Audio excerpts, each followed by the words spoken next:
Hi and welcome to Green Cross Global's Talking Heads. My name is Ross and I'm the Learning Development Manager, Health and Wellbeing here. I'm very excited to be joined by Ellis, our lead business psychologist, and Tim, Learning Development Manager, Health, Risk and Compliance. I nearly got your title wrong there, Tim. Great to have you both back here again today. And what we're going to be talking about today is trends. You know, we hear lots, not just in the workplace, but outside about trends. You know, this is a recent trend, this is a trend. Lots of reports saying these are the trends.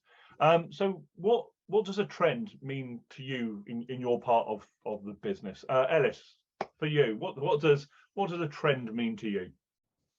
So in psychology, trends are systematic patterns where we can see maybe growth or a response or something like that, where we see those patterns in behaviors or attitudes, or sometimes it can be quantified. So yeah, a pattern and a behavior.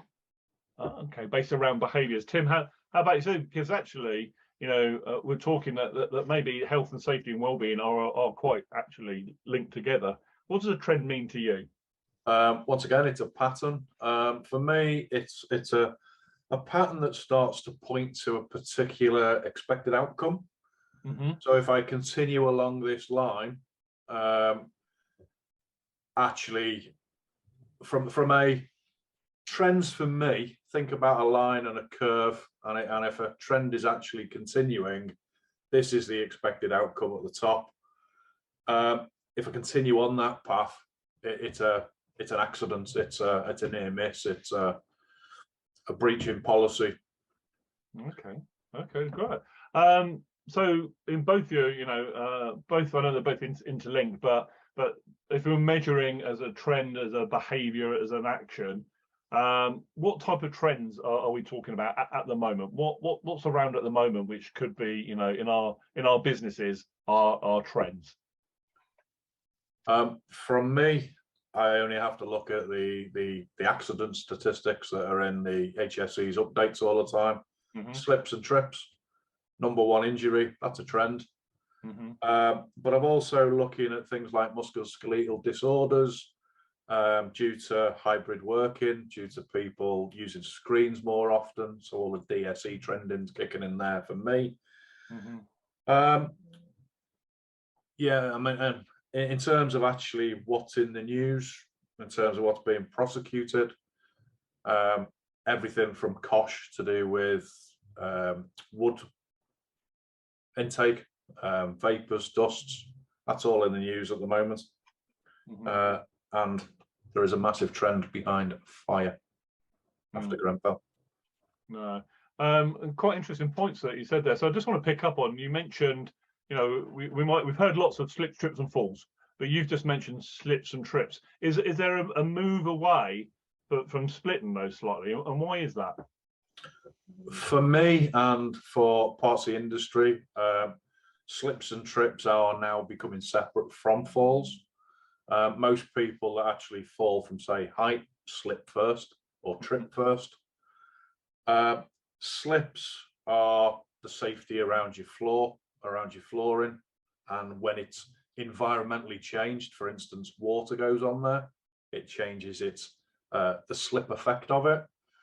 And trips for me are about the housekeeping, actually how tidy the workplace is, and does everything have a home.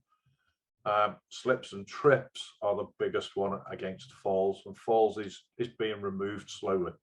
I know the HSE talk about the 3, but actually slips, trips needs to be the focus, because they're the ones that really, really hurt people frequently, whereas the falls tend to kill people, but they're a little bit less often. Okay. No, I can get that. So Tim mentioned about musculoskeletal, so spinal problems, you know, sitting at desks and chairs, maybe home working because they're not set up properly, still balancing on a kitchen table. When you look at psychological trends and well-being trends in the business, is there trends that are still linked to home working and the impact that that's having on people's mental health? Absolutely. I mean, engagement would be one of the first things that I would suggest as a trend. And some people really enjoy the hybrid working and say that that they're enjoying it because of the work-life balance, that they're able to be at home and keep on top of their home lives and be able to be home with the pets and the children and go to the gym. I mean, people are talking about how much time they have now to be able to exercise, and because they don't have the hour commute to get to the office that day. So definitely engagement and the changes in well-being that can happen for hybrid working can be a positive. But then you do also have to note that not everybody enjoys it. Some people may live on their own and actually really enjoy being around others in the office, or perhaps they have a very busy household where actually they enjoy a bit of peace and quiet that they can get in the office, and they find the home very distracting, particularly for people who are perhaps in training, quite new to the organization, early in their careers. The mentorship that you get when you're working in an office is incredibly important. And it's so much harder when you're working digitally, because you can't just tap someone on the shoulder and say, "Oh, I don't understand this. Can I ask you a quick question?" Now you have to try and call people, and they might be in a meeting, and you might not necessarily get a detailed answer when somebody's responding to an email. So I definitely see that there are a lot of pros and cons when it comes to trends in hybrid working in terms of the psychology of it. Okay. And how about within the workplace? Have you noticed any trends with well-being within the workplace? Absolutely. Yeah. Yes, yeah, definitely. Engagement again is something that we can say here, and how your employees are feeling at work in terms of their morale, in terms of their safety, in terms of how productive they are, and their attitudes towards working in that company. Often you see trends in sickness absences. One of the things that I often look at is, why are people off sick? How long for? What sort of reasons are they off sick for? How regularly does that happen? And I can identify trends and patterns there. Turnover as well. Why are people leaving the company? How often does it happen? How long have they been there? If you've got people who have been working at the company for less than a year or 1 or 2 years and then moving on, I'd love to see their exit reports and see, what are some of the reasons why people aren't staying in the organization. Then you might look at complaints and grievances as well to see if there's trends there, and feedback. And that's something that isn't always done in an organization, but your feedback and your yearly reviews, those are the sorts of things that can be a useful trend in terms of business psychology. Okay, fantastic. From a health and safety perspective, Tim, I know you've already mentioned the HSC in their statistics, but me in my business, how can I start to measure these trends? Alice has mentioned getting people involved, communication. Absolutely. For me, it's actually raising the awareness of things. It's okay to actually record an incident. It's okay to report that something's not quite right. It's okay to actually put your hand up and go, "I don't understand." And in a business workplace, we've all gone through a huge amount of change in the last couple of years. All businesses have gone through a pandemic. All businesses have been put in the box and shaken up and then tipped back out, and are expected to almost pick themselves up, dust themselves down and carry on. But people have got skill fade. People haven't worked in that business for 2 years if it's been closed. People are expected to do jobs that they're not quite familiar with. We're all picking up different bits and pieces. And from a health and safety point of view, that whole piece of talking to your workforce and understanding how they feel is massive. No, I mean, we hear lots, especially in the wellbeing world, it's okay not to be okay, but it actually relates exactly to health and safety as well, isn't it? It's okay to actually, I don't understand, we talked about on one of the previous sessions about clear and defined policy, you know, that people can understand. So we've looked at the trend, we've highlighted it. What do we do about it? What do we do then when we've got this trend? What's the process that I have to go through in a business once I know this trend? I've highlighted it. What do I need to do? I would say that you need to consider your data management as well. So thinking about how have we recorded this, and making sure that you continuously monitor, research, and look at the trends and look at the changes and the anomalies and understand what could have caused them and keep an eye on them. And then also communication, as Tim's already mentioned, communication, highlighting it to the people that need to know, to the whole organization, and again making that accessible so that people understand it and they are fully aware of what these potential trends are and what you're going to do about them. Mm-hmm. Okay, yeah. So from my perspective, sorry, yeah, Ross. From my perspective, if I've got a trend that I'm not quite liking at this moment in time, it's about getting everyone involved. I need a strategy.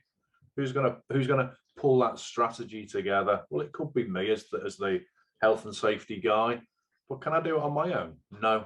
I could set up something like a health and safety committee. We could actually set up an accident reduction strategy. And actually, these are the accidents. So we're suffering from lots of slips and trips. What's causing them? How do we face into them? What's the root causes? And get people working together in collaboration. I like both your answers there, because a lot of the time people might think, okay, we've got a trend. What do I need to do? I need to train people. But if you're not sorting that root cause out, you know, these people are going to be overwhelmed with that trend continuing. You know, it's about sitting down, being open, not doing it. You know, you can't do it by yourself. You know, and actually, if you're in an organisation that's small and you are just by yourself, then you know, here at, you know, Green Cross Global, we're here to support, aren't we? You know, we can. It's about speaking to someone from support, because actually, if this is just you by yourself, what's going to happen is it's going to become an overwhelming, isn't it? I think from my side, Ross, if I'm running a business as a small medium enterprise, you've mentioned that you can get help. You know, Green Cross can help. But from my point of view, I go around a lot of premises and I audit and I get in and inspect. One of the biggest things that people need to do is actually take ownership and actually admit I've got a problem and actually face into that risk. Because if I don't face into it and I don't have a strategy to resolve it, or I don't ask for help, as the business owner, who's liable? Me. So if I bury my head in the sand and think, oh, I haven't got a problem, it'll go away, it won't. Trends very rarely just go away, do they? Absolutely. Okay. So my final question for you then, talking about, you know, trends going away, you know, for you in a couple of point plan, you know, can you stop a trend? Can you stop it, or can you just manage it? What's your thoughts on that? Can we stop trends? Well, I would say that you have to have the full picture first. And usually that involves some kind of audit or review. And I know those can be quite triggering situations for some. They're not always the most enjoyable practice. But if you don't have the full picture, then we don't necessarily know what interventions are going to work to try and address that. And Tim mentioned earlier about the safety of being able to say, I've got a problem, and you need psychological safety in your organization to be able to say and feel comfortable that you'll be supported and heard. And we're going to talk about this in another Talking Heads about safety, but without that kind of culture, then people won't necessarily move forward or come forward and say, I have this, or this is my thought. And so without that, we might not be able to stop the trend. We actually need people to feel comfortable and feel honest to come forward with what their concerns are. And then we need to be able to get the full picture and audit it and really understand all of the needs and risks and everything to be able to address it. And once we've got that information, well, then we can work on awareness, training, policy development, and communicating that to your staff. And with that also comes with change management. So my final point there would be, can you stop trends? Well, you've got to have a good change management strategy in place to make sure that you can successfully do that. Excellent. Cheers, Ellis. Tim, anything to add to that? Just to back up Ellis said, really, she mentioned data to start with, and this got the whole conversation. The accuracy of your data is paramount when looking at trends. Seeing the whole picture, absolutely right. Trends can be like big ocean liners, huge tankers in the sea. They take forever to slow down and they take forever to turn around. So can you stop a trend? It takes time to turn it around and actually change its direction. So if you've got an upward curve, you're not going to see an instant, oh, that's dropped off. It's actually going to start tailing down. And it's by celebrating that success and building that culture of we talk to each other that you can manage those trends down. Excellent. Well, thank you again, Ellis and Tim, for joining us today. And thank you for everybody for listening in. Thank you and goodbye.